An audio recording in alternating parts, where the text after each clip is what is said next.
Imuphi umehluko phakathi kokuminza nokuba sothandweni wedwa? Ngiyakuphulukiswa kanjani mhla ngithola ukuthi sinodali asiguli isigulo sinye? Ukhona yini lapha osewulibele umbiko wami wakamuva ukuthi mina ngiyigogogo? Ngakho-ke ukushoda nokuchichima uhlangana kanjani? Ngoba mina ngiyashoda, kepha wena mntakwethu, wena uyikho konke umdali owayekufisa ngomuntu.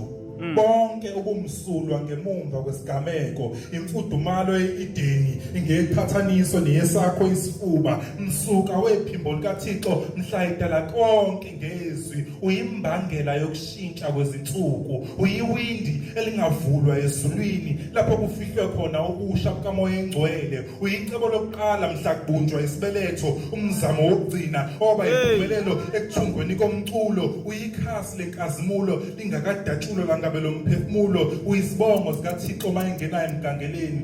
Ubuhle bakho themba lenhliziyo buyafakaza ngomdala wezinsuku. Kodwa sisakwenze njani ngalenhliziyo yami ekuthanda zonke izinsuku?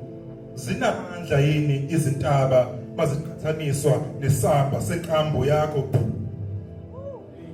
Ubuza isihlava, ikhwibi lingacosha icathama. Lungabuye lundize yini uvemvane mangase lubone eyakho imbala? Nakho seliyize izulu kimi emva kokuba ngilunguze embhoshongweni wenhliziyo yakho mayini yobumnene. Mbala muni lona oyiwo? Wabunjwaphi isidalwa esinenacala? Ngisakhokha ngani mina sichaka ngecala lamehlo ami okugolozela? Ngiyakuphenduka uBartimeyu lapho lezi zibuko zenqaba uphinde sibone emva kokuba zibuke wena. Uncumo lwakho singalungasilapha zonke izifo.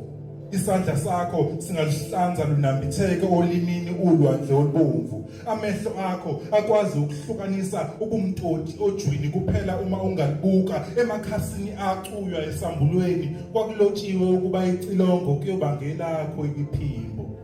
Ungukubuyisana komuntu nobungcwele. Ubuhle bakho themba lenhliziyo buyangihlula ukubona kuphelele ngisho umi phambi kwami. Uyesinda emqondweni mangucabanga. Konje ngisho uAbrahamu wamvezela umhlane kuphela.